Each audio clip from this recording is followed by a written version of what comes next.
Magandang araw sa inyo. Salamat po sa Panginoong Diyos dahil walang nangyaring pandaigdigang digmaan.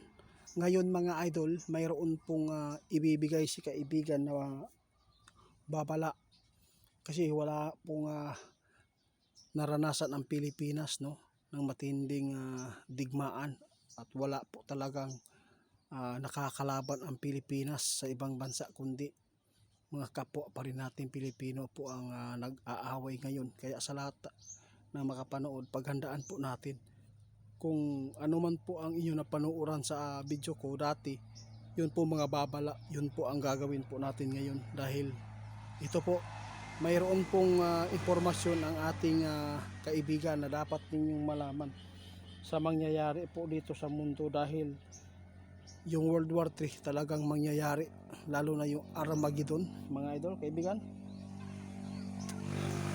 Bakit po kayo nagbabala uli ito, kaibigan? Ano po pa nakikita natin? Mayroon na naman po sila nakikita mga idol, no? Paghandaan po natin kasi ang Pilipinas mga idol talagang nakikita ng ating kaibigan na makasagupa talaga ng digmaan. Ang kalaban ay nasa ibang bansa. Wala pong ibang bansa na ating pinakahit ngayon. Pinakakalaban po ang China. Totoo yan.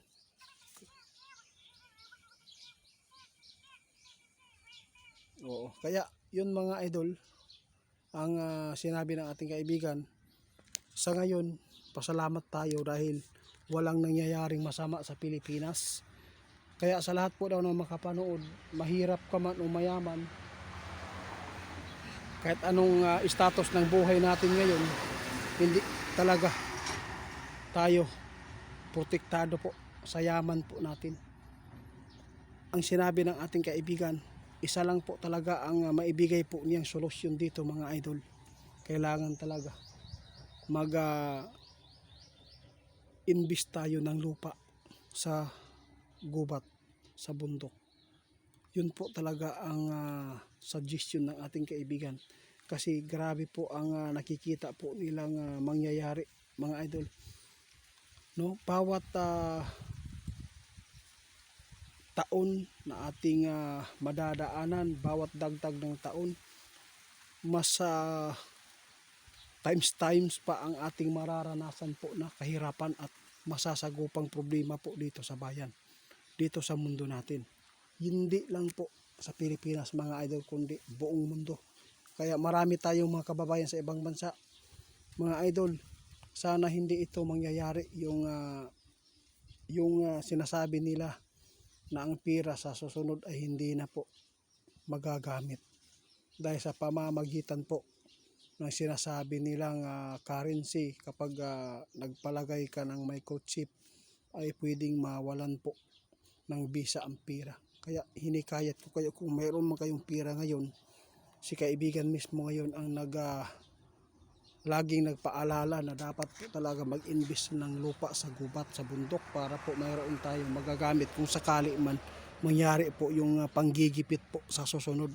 Kasi nakita ng ating kaibigan mga idol, maniniwala po ba kayo dito mga idol kung sasabihin natin? Pero ito sasabihin natin kahit hindi kayo maniwala. Talagang mangyayari talaga mga idol na iisa lang po ang simbahan ngayon ang mag-operate mga idol. Malalaman po ninyo yan kapag mangyari na yan dahil ito na po talaga ang nakikita ng ating kaibigan na plano ng taga ibang bansa mga idol. Kaya nakakabahala po ito mga idol. Ano kaya ang mangyayari dito?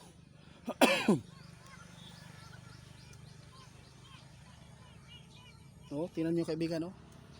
Mangyayari talaga. Posible daw ang Biblia mga idol. Sabi ng ating kaibigan, posible daw ang Biblia mga idol. Wad on. Yun po ang sabi ng ating kaibigan. Iba na po ang magbibigay ng pagtuturo mga idol. Unti-unti nang babaguhin po ang nakasulat sa Bible ngayon mga idol dahil si kaibigan nagbabala na ngayon. na posible talaga isa lang po ang mag-ooperate ng simbahan at magpapatuloy. Maraming simbahan dito ang maapektuhan na posibleng isirado dahil po sa, alam po yung mga idol, isa po itong mga demonyong plano na nakikita ng ating kaibigan. Papayag po ba kayo mga idol na ang Bible ay papalitan na ng AI o anumang basta mga idol, mahirap talaga paniwalaan ito. Pero tandaan ninyo, maraming magbabago sa mundo ito dahil sa kakayahan ng tao at ito ay minamanipula ng dyablo. Kawawa mga idol, no? Hinulaan ng ating kaibigan. Nakita ng ating kaibigan na ito po talaga ang posibleng mangyari. Ang Biblia mga idol posibleng wadon muna karon ato ang paghandaan. Ito po ngayon ang mga sign na nakikita ng ating kaibigan. Ibig sabihin nito mga idol, Antikristo na po talaga ito ang mamanage dito. Sana ay hindi ito mangyari. Si kaibigan mismo ngayon ang nagsasabi sa akin kanina pa mga idol. Kaya tandaan natin po ito. Dahil po ang computer ay maraming magagawa. Kaya maraming mga trabahante ang posibleng mawalan dito mga idol. Salamat kaibigan. Guys, paki-report pala ni Kusanter 88 Fans .0 sa Facebook at TikTok. Salamat.